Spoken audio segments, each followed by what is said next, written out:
Hello students, today we are going to understand that what and how all of these tools that you have learned are going to be part of our real work.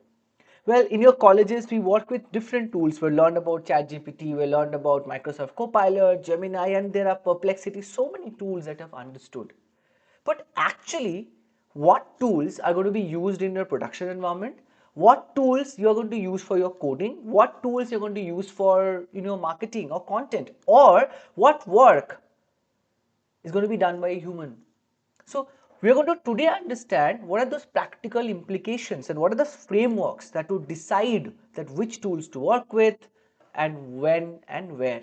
So that is why today's topic is practical tools for real work. Well, what are those implications, right, of choosing a simple wrong tool? Well, it's obviously wasted a lot of time.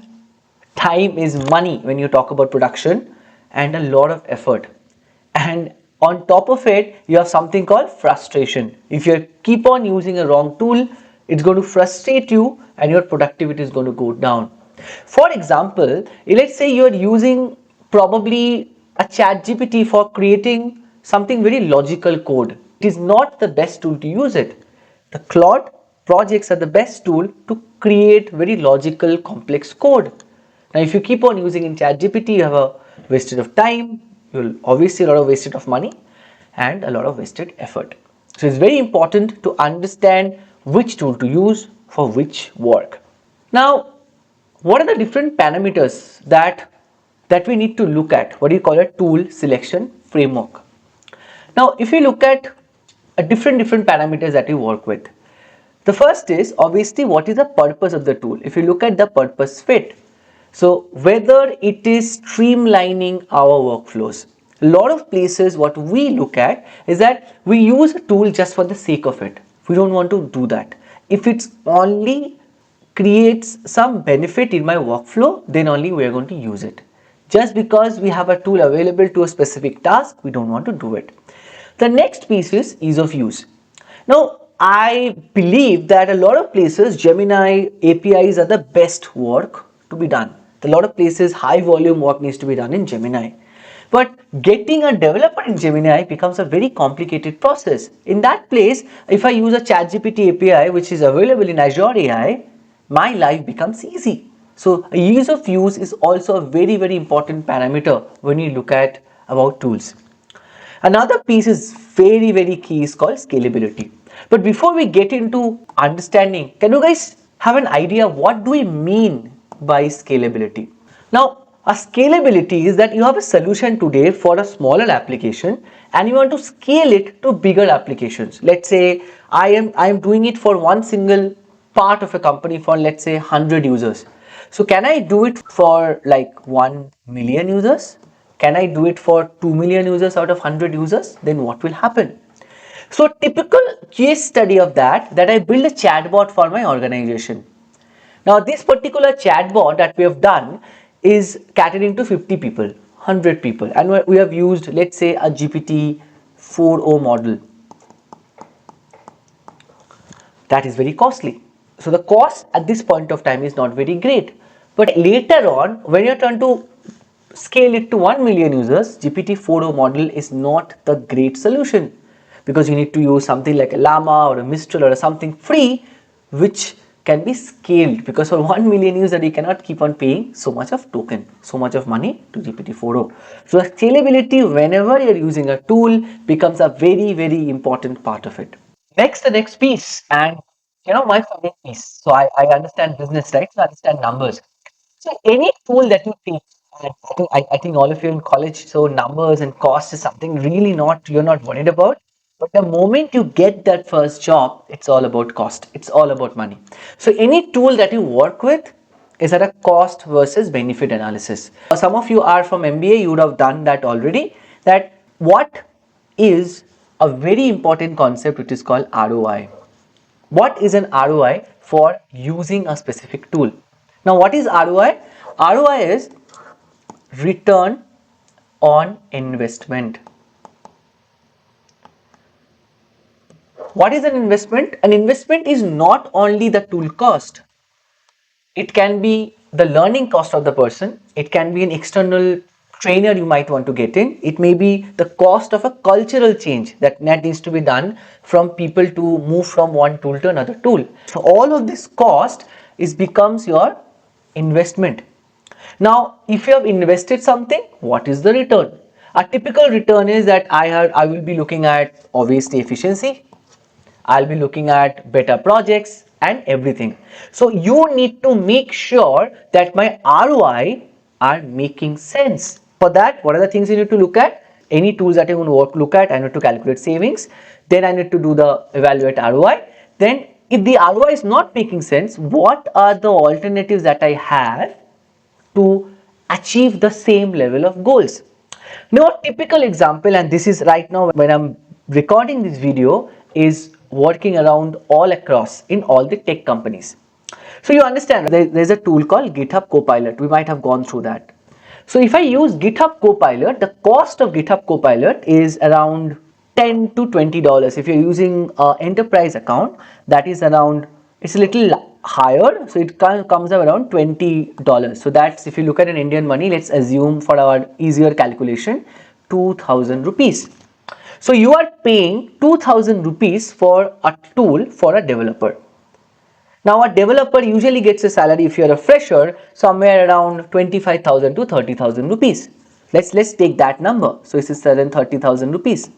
So this, if you're, by using GitHub Copilot, if the developer is able to have a 30% of efficiency gain, that means the developer of a 30,000 salary is around 9,000.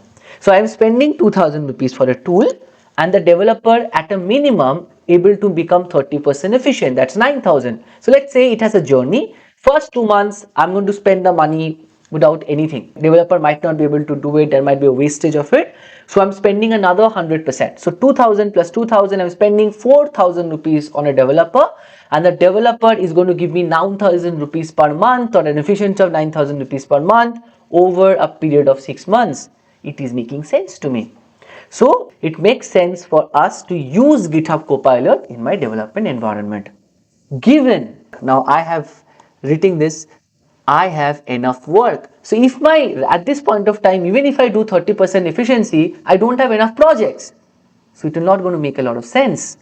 So I should have a sales team that would come to me, say that if you have an efficiency of 30%, I will have an upkeep of 30% more projects that coming in. So all of this number makes sense, and GitHub Copilot is making a complete sense on cost versus benefit analysis. So the same thing you can look at a Microsoft Copilot, how much of efficiency that it's bringing in. You can look at ChatGPT, paying $20, how much efficiency that is bringing in. So all of this is a conversation that needs to be done when you are choosing a tool. I hope this for an MBA student and also for the technology students, this makes a lot of sense to you. Now comes the fun part. What are my integration possibilities? Now, whenever I am looking at a single tool, sometimes and most of the times when you're in production, it would not be a single tool. So please understand that when you talk about a tool, you understand only there are 3-4 possibilities. But when you get into production, there are multiple models that exist. It may be a combination of Llama, it may be a combination of Mistral. There are so many different GenAI models that exist. So how do I work on it?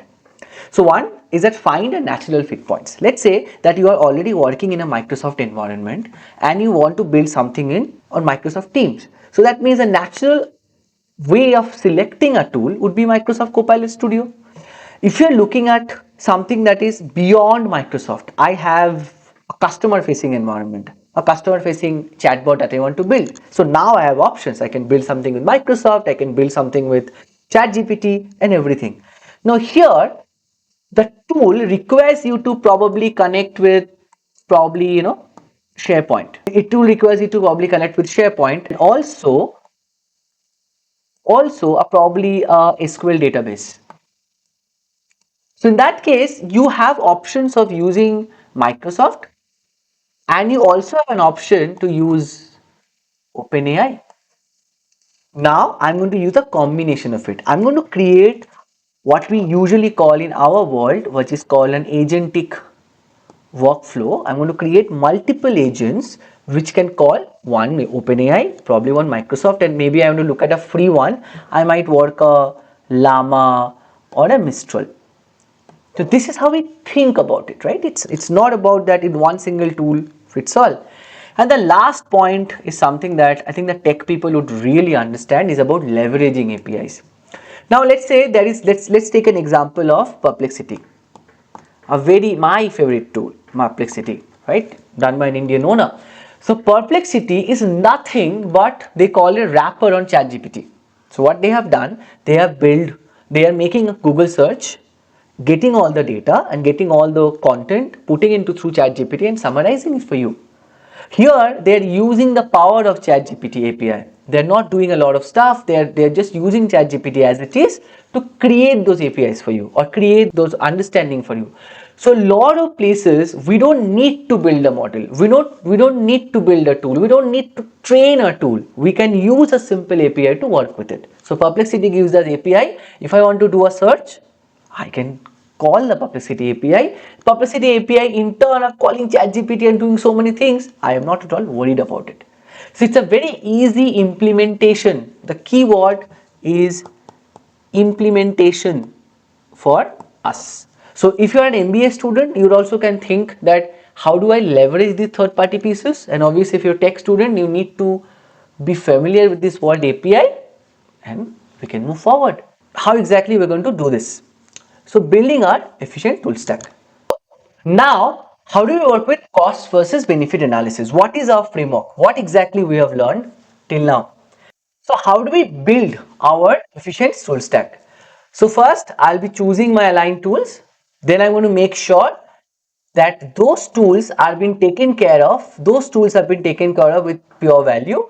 Then I need to integrate those tools strategically within my system. There will be multiple tools and maybe through APIs or everything. This is how I'm going to build my efficient tool stack. So what are my next steps, guys? Now we're going to go back and look at what are the different tools which are available and what you think are good for different tools, right? So we're going to list some very interesting key tasks, that what would be my primary work activity for them and what are the tools which are good for these tasks. I kind of touched upon a little bit previous section. For coding, Claude. For doing research, maybe Perplexity. If I want to do some API based work, external customer based work, maybe an Azure AI. If I want to do something in the Microsoft stack, we want to do Microsoft Copilot Studio, something like that. Then experiment with it, then refine it and create that mapping that for a specific task, what kind of tools we should use.